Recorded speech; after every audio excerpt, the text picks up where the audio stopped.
أشهد أن محمدا رسول الله. أعوذ بالله من الشيطان الرجيم. بسم الله الرحمن الرحيم. اعوذ باللہ من الشیطان الرجیم. بسم اللہ الرحمن الرحیم. والدین سے حسن سلوک ان کی وفات کے بعد. اولاد کے ساتھ والدین کا جسمانی تعلق تو ان کی وفات کے ساتھ ہی ختم ہو جاتا ہے، لیکن روحانی تعلق کبھی ختم نہیں ہوتا، بلکہ وہ ان کے وفات ہو جانے کے بعد بھی نہ صرف باقی رہتا ہے بلکہ اولاد کی نیکیوں اور ان کی جانب سے کی ہوئی خیرات و صدقات، حج و عمرے، قربانی اور دعاؤں کا ثواب مسلسل پہنچتا ہی رہتا ہے۔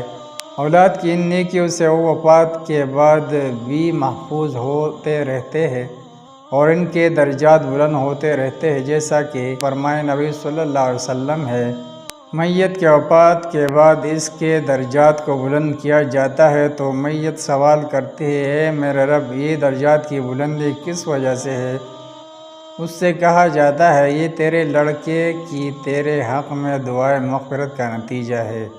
نمبر 2، حضرت ابو ہریرہ رضی اللہ تعالیٰ عنہ سے مروی ہے کہ رسول اللہ صلی اللہ علیہ وسلم نے ارشاد فرمایا، جب انسان وفات پا جاتا ہے تو اس کے اعمال کا سلسلہ منقطع ہو جاتا ہے، مگر 3 ذریعے ایسے ہیں کہ انتقال کے بعد بھی اسے برابر ثواب ملتا رہتا ہے۔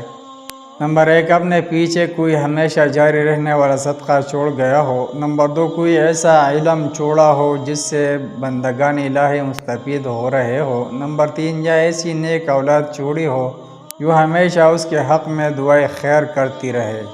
نمبر 3، حضرت عبداللہ بن دینار رحمہ اللہ کہتے ہیں، حضرت عبداللہ بن عمر رضی اللہ تعالیٰ عنہما کی مکہ مکرمہ کے راستے میں ایک شخص سے ملاقات ہو گئی۔ آپ نے اس کو سلام کیا، جس گدھے پہ آپ سوار تھے اس شخص کو سوار کرایا اور اپنے سر پر باندھا ہوا عمامہ اس کو عطا کیا۔ ہم نے آپ سے کہا، اللہ آپ کو مزید نیک بنائے، یہ بدو لوگ ہیں، تھوڑی سی چیز پر خوش ہو جاتے ہیں۔ آپ نے فرمایا، اس شخص کا باپ میرے والد حضرت عمر بن خطاب رضی اللہ تعالیٰ عنہ سے محبت رکھتا تھا، اور میں نے رسول مقبول صلی اللہ علیہ وسلم کو فرماتے ہوئے سنا ہے، سب سے بہترین نیکی یہ ہے کہ آدمی اپنے باپ کے چاہنے والوں کو ملائے رکھے۔ الغرض اولاد کے لیے ضروری ہے کہ وہ اپنے والدین، آباء و اجداد اور فوت شدگان کے لیے برابر ایصال ثواب کرتے رہے۔ عام مسلمانوں نے ایصال ثواب کے نام پر بدعات و خرافات کی بھرمار کر رکھی ہے۔